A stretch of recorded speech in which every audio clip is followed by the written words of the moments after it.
Terlempar kabar baik untuk Timnas Indonesia. Kedalaman skuad Timnas Indonesia makin solid. Selanjutnya, makin kasar. Bung Toel belak-belakan ngomong begini ke Sinteyong. Dan yang terakhir, perburuan striker gacor keturunan ternyata disorot oleh media sebelah. Ada apa? Simak selengkapnya di sini bersama saya untuk Anda. Di informasi bola yang pertama. Ya, Jay Itzes, pemain naturalisasi Timnas Indonesia yang saat ini bermain di Serie B Italia bersama Venezia, memberikan kabar positif terkait kesehatannya. Sebelumnya, Jay Itzes mengalami masalah kesehatan yang membuatnya harus absen lama membela Venezia FC di kompetisi Serie B Italia. Absennya Jay Itzes menjadi kekhawatiran bagi tim dan para penggemar karena ia merupakan bagian penting Venezia FC di Serie B Italia. Namun kabar baik datang ketika Jay Itzes akhirnya pulih dan siap untuk kembali beraksi di lapangan. Ya, mengutip dari unggahan Instagram official Jay Itzes pada Sabtu 10 Februari, Jay telah kembali bermain bersama Venezia FC pada Serie B Italia menghadapi Parma. After 190 days, I'm back. Trust the process. Jay Itzes kembali turun bertanding bersama Venezia FC dalam pertandingan melawan Parma pada Sabtu 3 Februari, di mana ia masuk menggantikan MC Verco pada menit ke-91, meskipun akhirnya harus menerima kekalahan dengan skor 2-1. Ya, sebelum mengalami masalah kesehatan, Jay telah menjadi pilihan utama Venezia FC di Serie B. Dia memiliki tingkat partisipasi yang cukup tinggi tampil dalam 10 pertandingan sepanjang musim ini sebelum harus absen karena masalah kesehatan.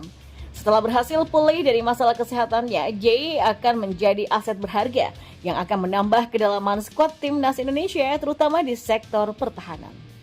Persaingan di sektor tersebut semakin ketat menghadapi pertandingan penting berikutnya yakni melawan Vietnam dalam kualifikasi Piala Dunia 2026.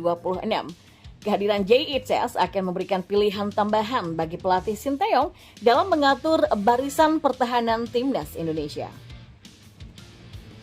Dengan postur tubuh yang tinggi dan kemampuan bertahan yang mengesankan, Jay Itzes dapat memperkuat pertahanan Indonesia menjadikannya semakin kokoh di belakang. Potensi kontribusi Jay bukan hanya dalam memperkuat barisan belakang, tapi juga dalam memperluas variasi taktik yang dapat digunakan oleh timnas. Ya, fleksibilitasnya memberikan pelatih lebih banyak opsi dalam menyusun strategi, terutama ketika menghadapi lawan-lawan yang memiliki kekuatan serangan yang beragam.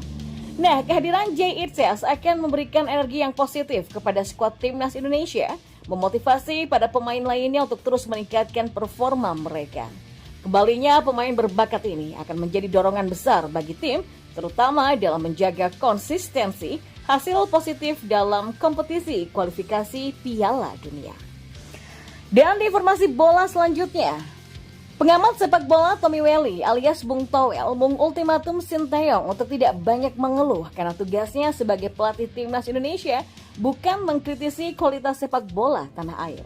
Komentar pedas Bung Toel merujuk pada kritik Sinteyong soal Liga 1.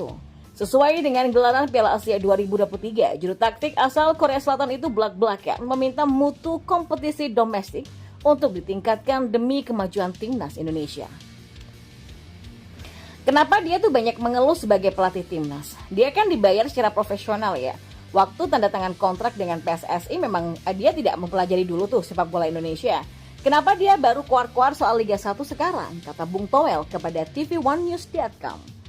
Ya, Bung Toel menilai seharusnya Sinteyong fokus memajukan performa timnas Indonesia, alih-alih menyenggol soal kualitas kompetisi Liga 1. Terlebih, Sinteyong jarang menggunakan pemain-pemain Liga 1 dalam susunan pemainnya di Timnas Indonesia. Misalnya saja, ketika laga terakhir Piala Asia kemarin melawan Australia, hanya ada 2 pemain Liga 1 yang menjadi starter. Mereka adalah Yaakob Sayuri dan Hernando Ari. Kita nggak perlu mulut Sinteyong yang dibayar mahal untuk mengkritisi Liga 1. Saya dari beberapa tahun sudah mengkritisi Liga 1 terkait banyak hal Liga 1 ya. Jadi untuk mengkritisi Liga 1 nggak perlu kita bayar mahal dari Sinteyong, kata Bung Toel. Yang kedua, di Piala Asia kemarin waktu lawan Australia, komposisi pemain kala itu kan 7 pemain naturalisasi dan keturunan, 2 pemain kita yang main di luar dan 2 pemain kita yang main di Liga 1. Terus ketika selesai pertandingan, dia mengkritisi Liga 1.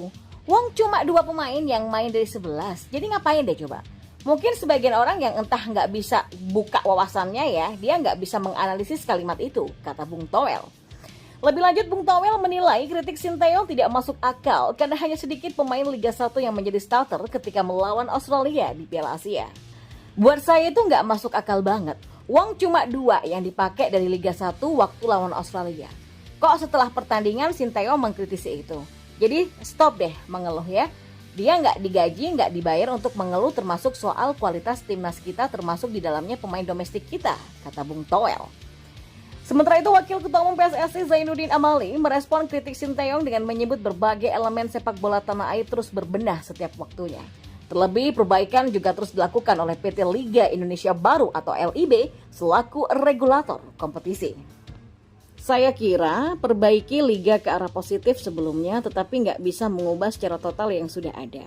Saat ini kan LIB sudah berusaha sebaik mungkin untuk bekerja mengoptimalkan liga dan liga adalah sumber ya, atau kompetisi dari pemain, kata Zainuddin Amali. Dan informasi bola yang terakhir.